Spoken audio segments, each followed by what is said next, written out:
এবং বট বাহিনীরই একটা মানে কি বলে যে আরেকটি নতুন স্বরূপ আজকে এই বোয়া বোয়া বলার যে প্রেক্ষাপট, এটা আমি মনে করি এটা একটি দেশের জন্য, বিদেশে এটার জন্য অত্যন্ত দুর্নামের বিষয়।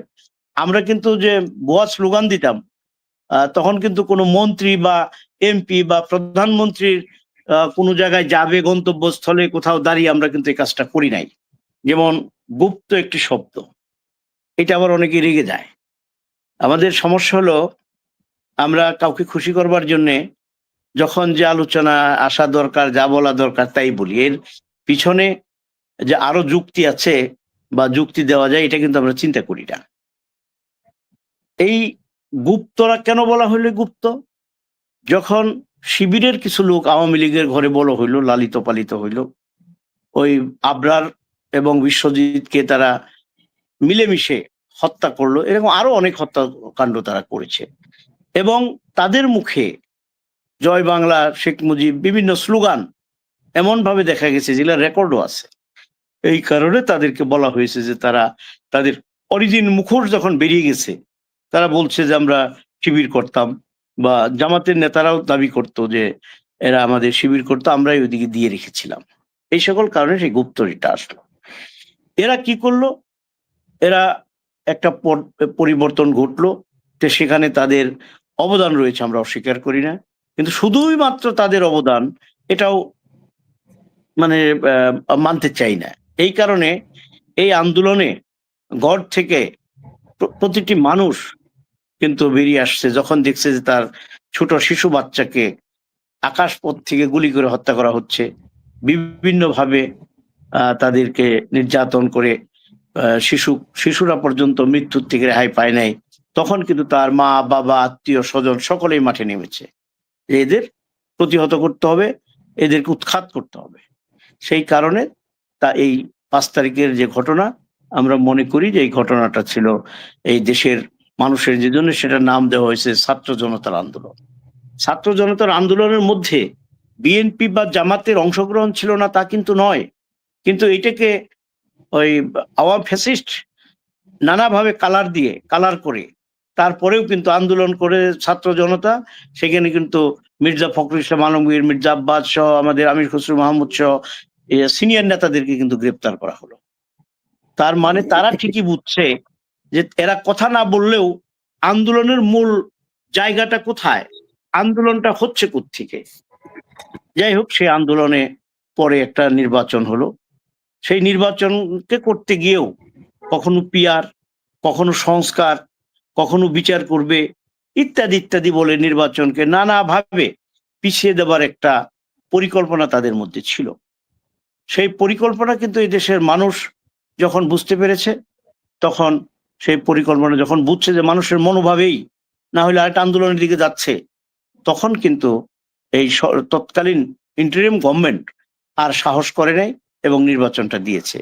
যেই নির্বাচনটা হয়েছে 12ই ফেব্রুয়ারিতে। এই নির্বাচনের আগে আমাদের যে সংস্কার নিয়ে হোক বা সকল প্রকার সর্বদলীয় হোক বা বিএনপি এবং জামাত বা বিএনপির জোট বা জামাত জোটের অঙ্গ সংগঠনগুলো নিয়ে যে আলোচনা হয়েছে, সেখানে ম্যাক্সিমাম আমাদের এই জনাব সালাউদ্দিন কাদের চৌধুরী, জনাব সালাউদ্দিন আহমেদ নেতৃত্ব দিয়েছেন। অন্যান্য নেতৃবৃন্দ ছিলেন, মহাসচিব স্যারও ছিলেন, আনোয়ার ছিলেন। তিনি সেইখানে অনেক কিছুতেই অংশগ্রহণ করেছেন যেটা আমাদের মধ্যে মানে এই প্রতিপক্ষের অনেকের ভালো লাগেনি। তিনি সংস্কার প্রস্তাবে অনেকগুলোতে রাজি হয়েছেন, আবার অনেকগুলোতে রাজি হন নাই, নোট অফ ডিসেন্ট দিয়ে রেখেছেন। সেখানে তর্ক বিতর্ক, আইনের ব্যাখ্যা সহ নানাভাবে সেখানে সেই মিটিং গুলো হয়েছে।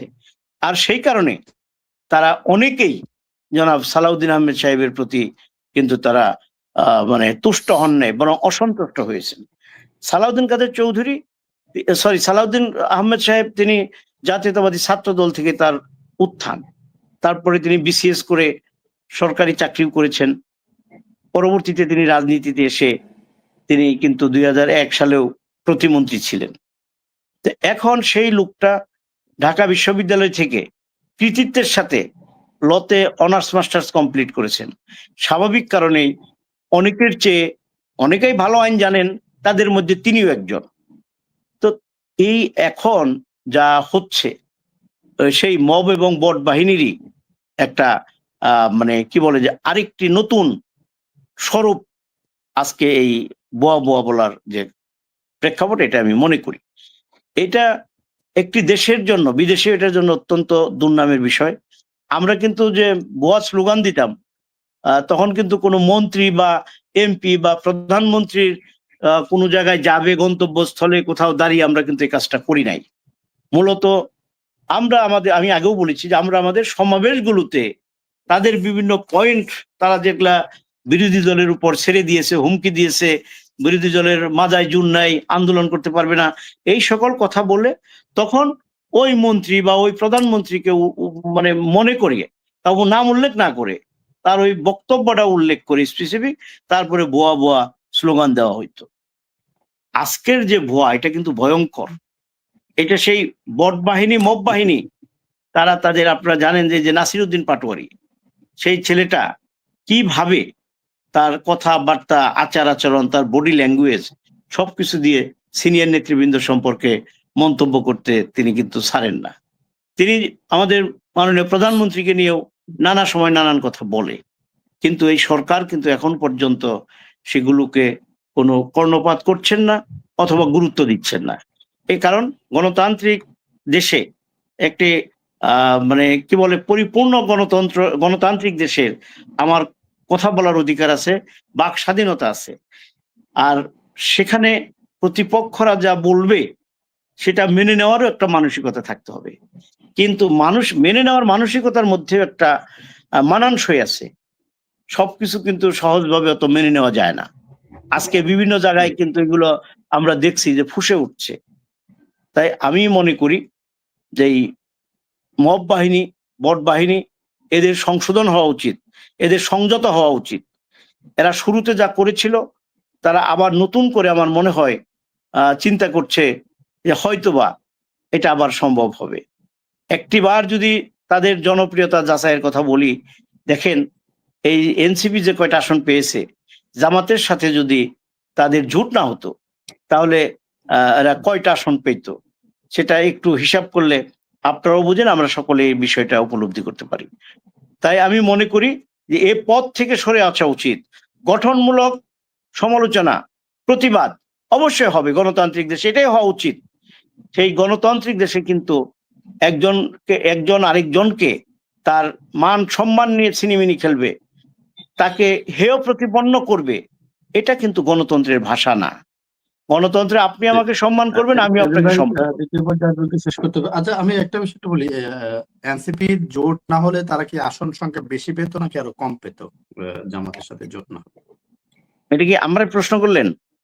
জি জি জি, আপনাকে।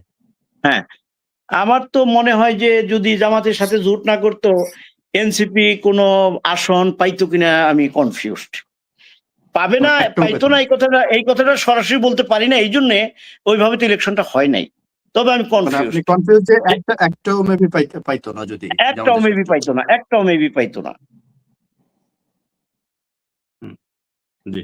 তো আমি যেটা মনে করি আজকের এই পরিস্থিতির জন্য এই 5 তারিখে যেমন তাদের ভূমিকা ছিল, আবার 5 তারিখের পরে এই পরিবেশ নষ্ট করবার জন্য সমান তালে দায়ী এনসিপি। তারা রাষ্ট্রপতির জন্য ডক্টর ইউনূসকে ইন্টারিম গভর্নমেন্টের প্রধান করবে দেখে 3 দিন পর্যন্ত এই দেশের কোনো সরকার ছিল না, তাকেই করবে, ভালো কথা। তারা তখন তো সকল কিছু তারা মেনটেন করেছে, তাদের হুকুমে আঙ্গুলের ইশারায় সবকিছু চলছে। তখন কিন্তু তারা রাষ্ট্রপতির কাছে শপথ নিতে তাদের মানে ভালো লাগছে। এখন আবার রাষ্ট্রপতিকে একটু সময় নিয়ে সরাইতে হবে এই চিন্তা করার কারণে এখন কিন্তু নানাভাবে তারা রাষ্ট্রপতিকে গালিগালাজ করে এবং বিএনপিকে উদ্দেশ্য করে নানা কথাবার্তা বলে। এই যে দ্বিমুখী চিন্তা চেতনা, এই দ্বিমুখী চিন্তা চেতনা জনগণ কিন্তু এটা বিচার করে। এখানে আমরা কথা বলতেছি, জনগণ কিন্তু এটাকে পরিমাপ করছে, আমার কথা বা আপনার কথার মধ্যে কতটুকু সত্যতা আছে, কতটুকু।